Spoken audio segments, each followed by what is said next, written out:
WhatsApp learners, welcome to Abhinav Jain classes. हम पढ़ रहे हैं introduction to accounting. Last class में हमने समझा था अकाउंटिंग का मीनिंग क्या होता है, उसके एडवांटेजेस, लिमिटेशंस और ऑब्जेक्टिव्स क्या होते हैं। आज हम समझेंगे अकाउंटिंग इंफॉर्मेशन क्या होती है, अकाउंटिंग इंफॉर्मेशन के यूजर्स कौन होते हैं, बुक कीपिंग क्या होती है और ब्रांचेस कौन कौन सी होती हैं अकाउंटिंग की।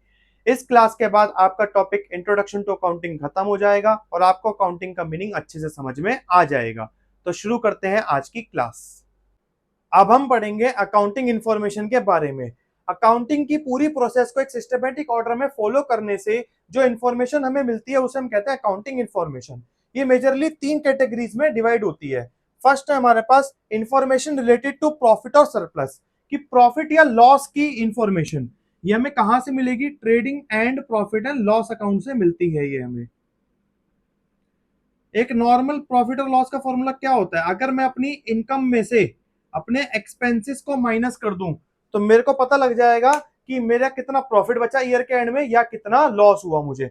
तो इसलिए हम बनाते हैं trading and profit and loss account, जिसके अंदर हम सारे इनकम्स और एक्सपेंसेस को अपने पूरे ईयर के हर इनकम को और हर एक्सपेंस को ट्रांसफर करेंगे और उसके बैलेंस को हम नाम देते हैं प्रॉफिट या फिर लॉस। अगर इनकम ज्यादा है तो प्रॉफिट होगा और अगर एक्सपेंसेस ज्यादा है तो लॉस होगा। तो एक ये इंफॉर्मेशन होती है। दूसरी होती है information related to financial position, ये हमें मिलती है हमारी बैलेंस शीट से।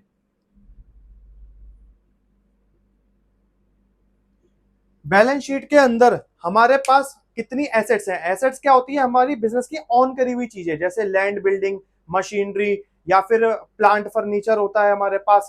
इसके अलावा डिलीवरी वैन होती है या फिर हमारे हमने किसी को उधारी दे रखा है सामान तो उससे हमें पैसा लेना, हमारी लेनदारी, देनदारी, हमारी हमारा लोन, इन सब की इंफॉर्मेशन हमें कहां से मिलती है, बैलेंस शीट से। और थर्ड इंफॉर्मेशन होती है हमारी इंफॉर्मेशन अबाउट कैश फ्लो। जैसे नाम से चल रहा है कैश फ्लो, मतलब कैश किन सोर्सेज से आ रहा है और किन सोर्सेज पे जा रहा है। ये पूरा इंफॉर्मेशन हमें मिलता है अकाउंटिंग इंफॉर्मेशन के थ्रू, कि जिससे कि हम पता लग सकते हैं कि हमारा ईयर के एंड में कैश हमारा इंक्रीज हुआ है या फिर कैश हमारा डिक्रीज हुआ है। तो ये तीन तरह की इंफॉर्मेशन हमें मिलती है अकाउंटिंग प्रोसेस से। अब ये जो इंफॉर्मेशन हमें मिलती है इसकी क्वालिटेटिव कैरेक्टरिस्टिक्स कैसी होनी चाहिए, चार क्वालिटी होनी चाहिए इनके अंदर। पहली रिलायबिलिटी, रिलायबिलिटी का मतलब होता है फ्री फ्रॉम बायसनेस, कि जो भी अकाउंटिंग इंफॉर्मेशन बनाई गई है उसके अंदर कोई भी बायसनेस यूज नहीं करी गई है और वो बिल्कुल ट्रू एंड फेयर व्यू दिखाएगी बिजनेस का, और एक यूजर उसके ऊपर ट्रस्ट कर सकता है। यूजर अभी मैंने आपको बताया था जो इंफॉर्मेशन को यूज करता है, जैसे ऑनर्स हो गए, बैंकिंग इंस्टीट्यूशंस हो गई, गवर्नमेंट अथॉरिटीज हो गई, रिसर्चर्स हो गए, ऑडिटर्स हो गए, तो वो उसके ऊपर डिपेंड कर सकते हैं, ट्रस्ट कर सकते हैं और वो बायसनेस से फ्री है। दूसरा होता है रिलेवेंस। रिलेवेंस का मतलब होता है as per the need of the users,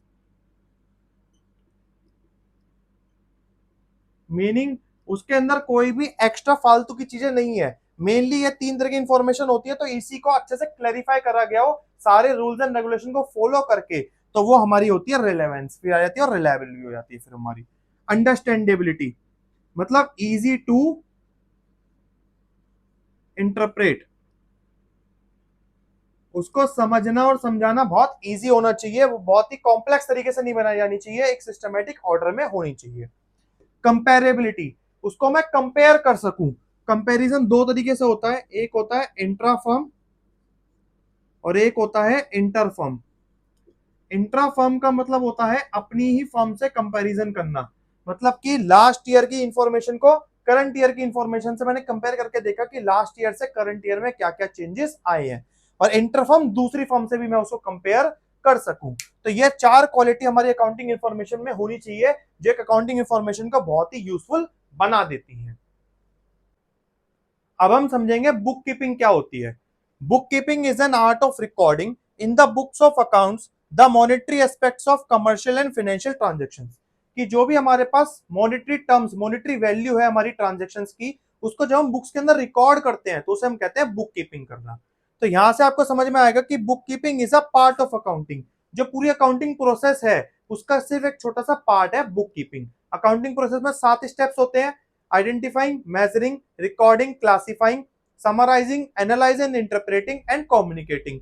उसमें से जो ये चार स्टेप्स है, identifying, measuring, recording and classifying, ये चारों स्टेप्स हमारे बुक कीपिंग के अंदर इन्वॉल्व होते हैं कि फाइनेंशियल ट्रांजैक्शंस का पता करना, उनकी वैल्यू को मेजर करना, फिर उन्हें जर्नल में रिकॉर्ड करना और उनको क्लासिफाई करना लेजर्स के अंदर। तो इसे हम कहते हैं बुक कीपिंग, जिसको हम आगे पूरा प्रैक्टिकल के अंदर समझेंगे कि बुक कीपिंग आखिरकार करी कैसे जाती है। अब हम समझेंगे डिफरेंट ब्रांचेस ऑफ अकाउंटिंग। तीन ब्रांच होती है हमारे पास अकाउंटिंग की, फाइनेंशियल अकाउंटिंग, कॉस्ट अकाउंटिंग और मैनेजमेंट अकाउंटिंग। हमें जो 11th-12th की अकाउंट्स में पढ़नी है, हमें पढ़नी है फाइनेंशियल अकाउंटिंग। फाइनेंशियल अकाउंटिंग क्या होता है, एक पूरे साल के दौरान हमने कहां पे कितनी परचेज करी है, किस अमाउंट की कितनी सेल करी है, क्या एक्सपेंस करे हमने, क्या हमारे पास इनकम हुई है, इन सब चीजों को रिकॉर्ड करना और उससे प्रॉफिट और लॉस को निकालना, उसे हम कहते हैं फाइनेंशियल अकाउंटिंग। और इसके बाद अपनी बैलेंस शीट को बनाना। जैसे कि यहाँ पे लिखा भी है, deals with maintenance of books of accounts to determine financial performance and financial position of the business. Financial performance हमारी चेक होगी प्रॉफिट या लॉस निकालकर, और फाइनेंशियल पोजीशन हमारी चेक होगी बैलेंस शीट के अंदर। फिर आती है कॉस्ट अकाउंटिंग। ये आप हायर लेवल पे पढ़ोगे, ग्रेजुएशन लेवल पे अपने, कॉस्ट और मैनेजमेंट अकाउंटिंग को। कॉस्ट अकाउंटिंग क्या होती है, deals with recording cost with the objective of ascertaining, reducing and controlling cost. इसके अंदर हमारे पास हमने कहां पर क्या कॉस्ट लगाई है, जो हमने सामान बनाया है, प्रोडक्शन करी है हमने, उसकी कितनी कॉस्ट आई है और उसको हम कैसे कंट्रोल कर सकते हैं, ये पूरा इस अकाउंटिंग की ब्रांच में डील करा जाता है। Management accounting deals with providing necessary information to the management for discharging their function। Financial और कॉस्ट की ही पूरी इंफॉर्मेशन को बना करके मैनेजमेंट के पास भेजना, और मैनेजमेंट के अंदर मैनेजमेंट उसको फिर क्या करेगी, उससे अपनी प्लानिंग करेगी फ्यूचर की, कि हमें फ्यूचर के अंदर कैसे अपने प्रॉफिट्स को मैक्सिमाइज करना है, कॉस्ट को मिनिमाइज करना है, ये पूरा मैनेजमेंट देखेगी। तो उस ब्रांच को हम कहते हैं मैनेजमेंट अकाउंटिंग, जो इन दोनों की हेल्प से ही करी जाती है। तो ये तीन ब्रांचेस हमारे पास होती हैं, जिसके अंदर 11th और 12th के अकाउंट्स हमें पढ़नी है फाइनेंशियल अकाउंटिंग। अब हम देखते हैं यूजर्स कौन होते हैं अकाउंटिंग इंफॉर्मेशन के, किस किस के लिए अकाउंटिंग इंफॉर्मेशन यूजफुल रहती है। दो तरह से क्लासिफाइड होते हैं यूजर्स, इंटरनल और एक्सटर्नल।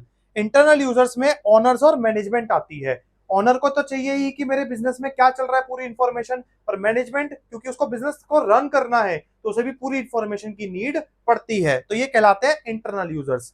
फिर आते हैं एक्सटर्नल यूजर्स, जो बाहर के बंदे हैं, जैसे कि एम्प्लॉयज एंड वर्कर्स। एम्प्लॉयज को भी अब पूरी जानकारी चाहिए होती है अकाउंटिंग इंफॉर्मेशन की, जिससे वो पता कर सके कि हम जिस बिजनेस में काम कर रहे हैं या जिस फॉर्म में काम कर रहे हैं, क्या वो हमारे लिए सुइटेबल है भी, क्या वो हमारी टाइम टू टाइम सैलरी पे कर सकती है या नहीं कर सकती। Banks and financial institutions, banks को जरूरत क्यों पड़ती है कि बैंक ये भी तो देखेगा ना कि बिजनेस कितना प्रॉफिट अर्न कर रहा है, तभी तो बैंक बिजनेस को लोन प्रोवाइड करवा पाएगा, अदरवाइज नहीं करेगा। पोटेंशियल इन्वेस्टर, इन्वेस्टर कौन होता है, हमारे बिजनेस में अमाउंट इन्वेस्ट करने वाले। अब हमारे बिजनेस में कोई अमाउंट क्यों इन्वेस्ट करेगा, अगर उसे प्रॉफिट दिखेगा तो ही इन्वेस्ट करेगा ना, तो इसलिए इनको भी जरूरत होती है इंफॉर्मेशन की। क्रेडिटर्स, क्रेडिटर्स कौन होते हैं, जिनसे हम उधार सामान खरीदते हैं। अब अगर हमने उधारी सामान खरीदा है किसी से, तो वो हमें उधार क्यों देगा, अगर हमारी कैपेबिलिटी होगी उस पैसे को चुकाने की तभी देगा। गवर्नमेंट एंड अथॉरिटीज, गवर्नमेंट क्यों देखेगी, टैक्स के लिए। ऑडिटर्स भी क्यों देखेंगे, जिससे कि हमारी टैक्स की फाइलिंग अच्छे से कर सके। पब्लिक, पब्लिक क्यों देखेगी, जैसे कंपनीज होती है बड़ी बड़ी, उनके जो शेयर्स होते हैं। अब कोई पब्लिक में कोई बंदा किसी कंपनी का शेयर क्यों खरीदेगा, वो जब भी तो खरीदेगा ना अगर उसे कोई फायदा दिखेगा कंपनी में। रिसर्चर्स, रिसर्चर्स भी आते हैं जिनको अकाउंटिंग इंफॉर्मेशन की नीड पड़ती है अपनी रिसर्च को कंटिन्यू करने के लिए। तो ये हमने पढ़े सारे के सारे यूजर्स ऑफ अकाउंटिंग इंफॉर्मेशन। आज की क्लास में हमने समझा अकाउंटिंग इंफॉर्मेशन क्या होती है, अकाउंटिंग इंफॉर्मेशन के यूजर्स कौन होते हैं और बुक कीपिंग क्या होती है। इस क्लास के बाद आपका topic introduction to accounting complete हो चुका है। आई होप आपको पूरा टॉपिक समझ में आया होगा। नेक्स्ट वीडियोस में हम बेसिक अकाउंटिंग टर्म्स को कवर करेंगे, तो जुड़े रहिएगा चैनल के साथ आगे की वीडियोस के लिए।